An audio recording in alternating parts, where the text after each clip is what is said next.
show you how to do it. That's what we here for. All right? Now, go over to chapter 14. Now it came to pass upon a day that Jonathan, the son of Saul, this is the prince, okay, said unto the young man that bare his armor. It was most of the time the prince had a guy that would, hold his tools for him. You know what I'm saying? Hold his, his shield and his sword and his ammunition for him. All right? And they was like partners. They knew each other in and out. Now y'all understand what we're talking about? Okay. Now it's just these two. It says, come and let us go over to the Philistines' garrison that's on the other side. But he didn't tell his father.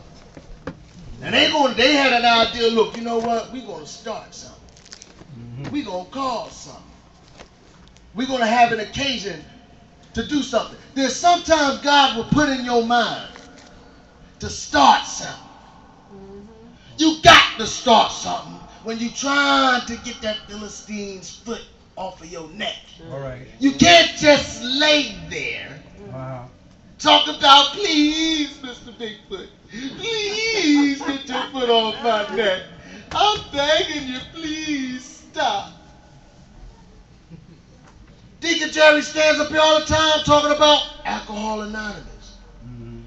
You stay home, get drunk, talk about, please, Lord, forgive me.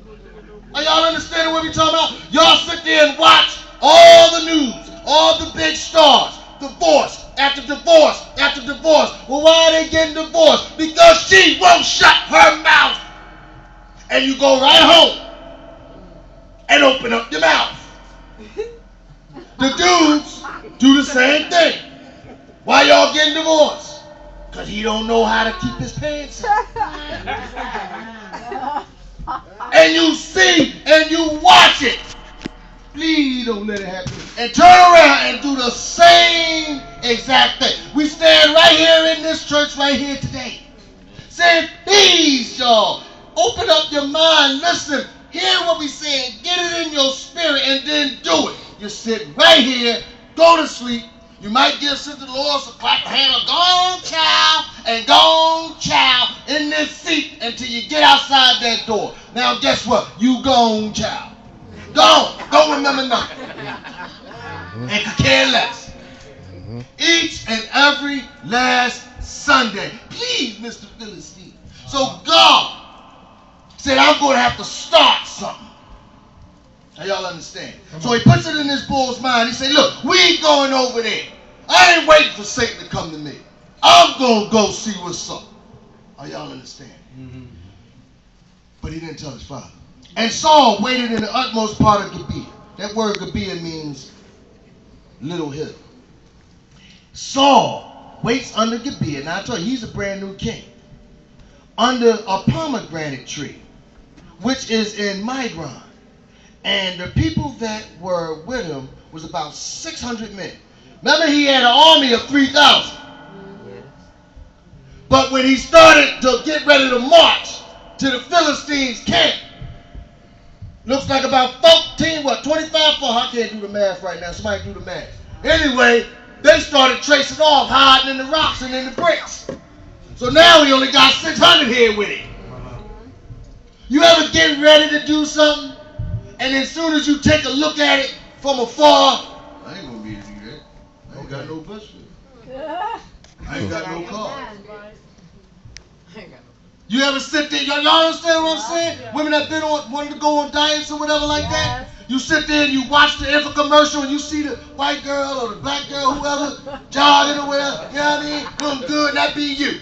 Laying in the bed watching her. But I'm going to order. And you order. And then when they get there, it stays in the box.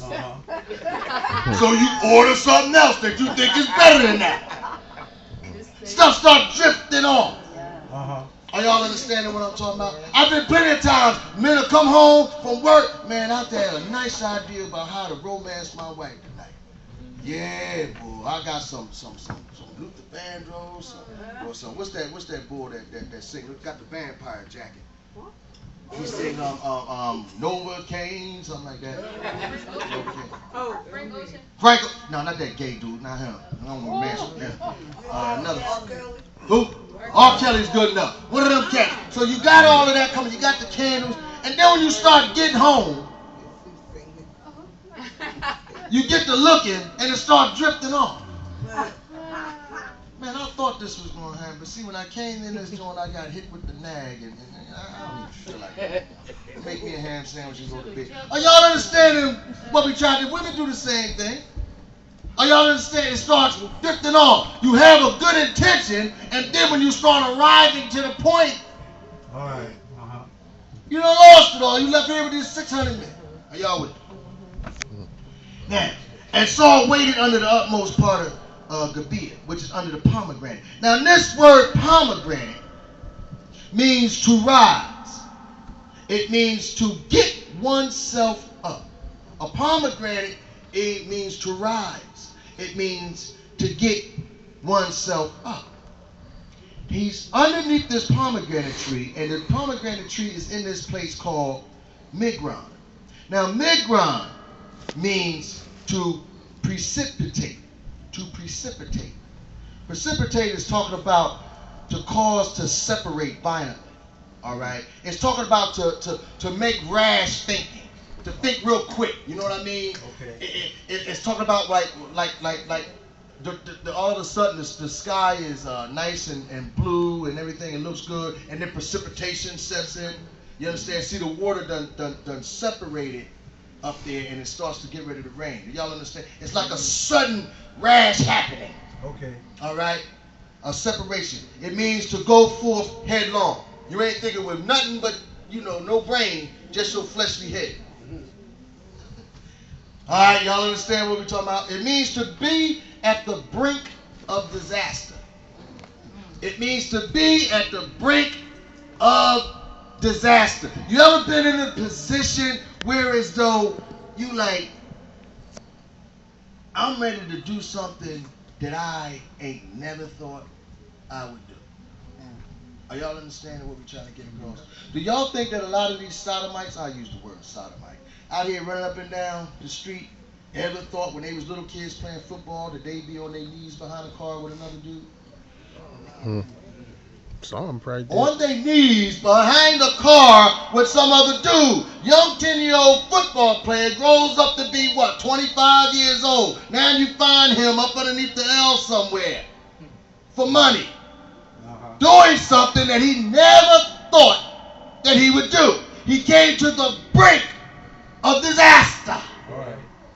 Do you think some of these young mothers out here would ever find themselves going to the strip club, asking for a job, doing something you never thought? I am real because this book is real. Are y'all understanding? Think about it. Think about some of your family members that's doing it. Some of your friends that's out there doing it. Don't act like there ain't nobody doing it when I know it's being done. Y'all know it's being done. How do they get there? They get there by precipitation, coming to a violent separation of themselves. All right. Are you understanding? Doing something, contemplating something that they never thought that they would do. You know how many cats always thought that they would love their wife? Now we got a pistol to her head. Are y'all understanding what we're talking about? Contemplating precipitation. I'm thinking about separating this head off her shoulders, disrespecting me like this. Are y'all understanding what we talking about? Dig where we at, y'all. And the people about him was 600 men. Now this man is thinking about doing something that he know he ain't got no business doing because he done came to his breaking point. Okay. People done sent their kids far, far away because they come to their breaking point. People don't wind up cheating on their wife, cheating on their husband, because you brought me to my breaking point. People that came to the church, they never get nothing out of the church, so they come to their breaking point and go start being a Muslim. Breaking point. All right. Are y'all here with me? All right. It says here, he got here with him, one of these here priests, Ahiah, the son of Ahiatub, Ichabod's brother. He's the son of Phinehas. Now in this here priest line here, y'all hear my brother always talk about, Reverend Troy, y'all hear him always talking about Eli, and Eli wasn't a good priest, and he allowed his sons to do whatever they wanted to do. His sons was pimping all the women that came in there. They would come in there for sacrifice, and his sons was plain pimping him. You know what I mean? And Eli never said nothing about it. All right, he never did nothing about it. So Eli wound up getting in trouble for that, and so did his sons. But this guy Saul got one of them guys for his priest. One of that type of mentality for his priest. So he's already thinking about doing something that he didn't know that he had to break. And then he got his priest supposed to be, you know, his mentor, his guider, you understand, his preacher, whose mind is so earthly. Okay. Y'all understand what I'm talking about? Are y'all here with me? Amen. Amen. Okay. Now, the Lord's priest in Shiloh, wearing the ephod. And the people didn't know that Jonathan was going. Now, I told you that earlier, that Jonathan was up there contemplating about coming into these Philistines, him and his buddy. So he ain't there with the army. He's out by himself. Are y'all with me? Okay. And between the passages and they didn't know that Jonathan was going, verse 4. And between the passages by which Jonathan sought to go over unto the Philistines' garrison, there was a sharp rock on one side and a sharp rock on the other side. And the name of the one rock was called Bozez, and the name of the other was called Sinner. Now look at Sina. Now look at the description of these rocks, of this place. The forefront, the first one, of the one that's situated north, that's situated up, north, up, okay, high. That's situated up over against Michmash, and the other one is south towards Gibeah. Now I told you that Gibeah means little hill. The first one, Bozez, that word means bright white, like bright white, like a bright, like, you know what I mean? Bright. Are y'all understanding? Yeah, I got you. Are y'all understanding that? And it points like a finger this way. It's pointing to this place called Michmash. Now, Michmash, that word Michmash right there means hidden, and it means stored away in memory. Okay. He comes to this place, he sees one hill, one rock pointing towards Michmash, which means hidden and stored away in memory. The other rock is southward, and it's pointing towards Gibeah, which means little hill. Okay. Y'all write down 1 Samuel 13, verse 5. You don't have to go there. Well, yeah, if you can, just turn right back to it. 13, verse 5. And the Philistines gathered themselves together. And the Philistines gathered themselves together to fight with Israel. Look what they got. 30,000 chariots. 6,000 horsemen. And the people as if they was the sand in the seashore for multitude.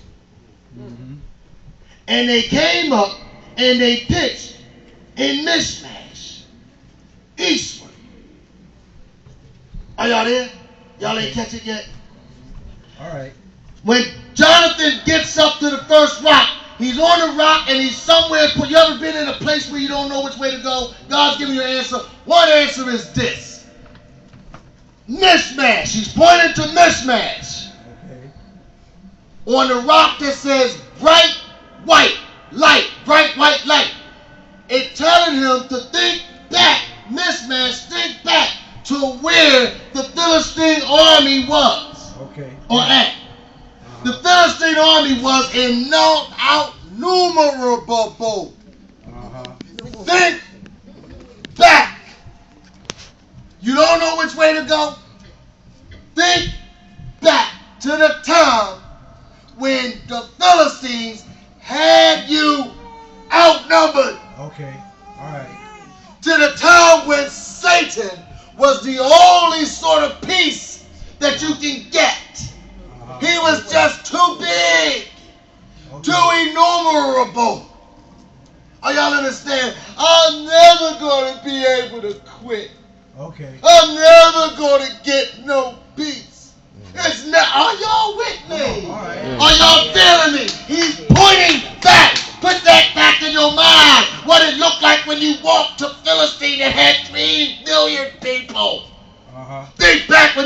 that your son or daughter was going to die. And the Lord went down and sewed their head up. Are you understanding what we're talking about? And what is it pointing to? It's pointing to a bright light, meaning victory over this big army. You don't know which way to go? He's pointing the mismatch. Where have I taken you from before? All right. Okay. Or the other one, sinner means to prick, it means thorn, and it means bramble. Mm-hmm. That finger is pointing southward towards a little hill. Okay. You make the choice. Are you going to go to the northward with the bright light because you know you're going to conquer that Philistine army? Or are you going back to that prick on that little hill? Okay. All right.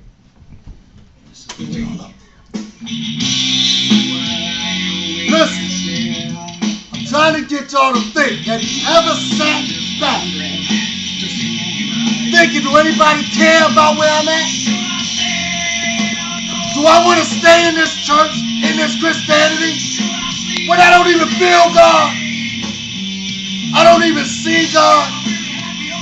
They act like they love me, but they ask for money all the time. Is it all fake? Is my marriage just fake? Is my friends just fake? Am I just going to stay here? Or should I leave and go back to that little hill where the brick was? What am I going to do? I laugh and I joke with my friends, but when I go back home, I cry my eyeballs out because my life has come to nothing. Am I going to stay or am I going to go? Which arrow are you going to follow? Mm-hmm. Should I stay or should I go? And Jonathan said to the young man, are y'all there? So they goes down there and Jonathan and them, they start fighting these Philistines, just them two dudes. Go down to verse 12.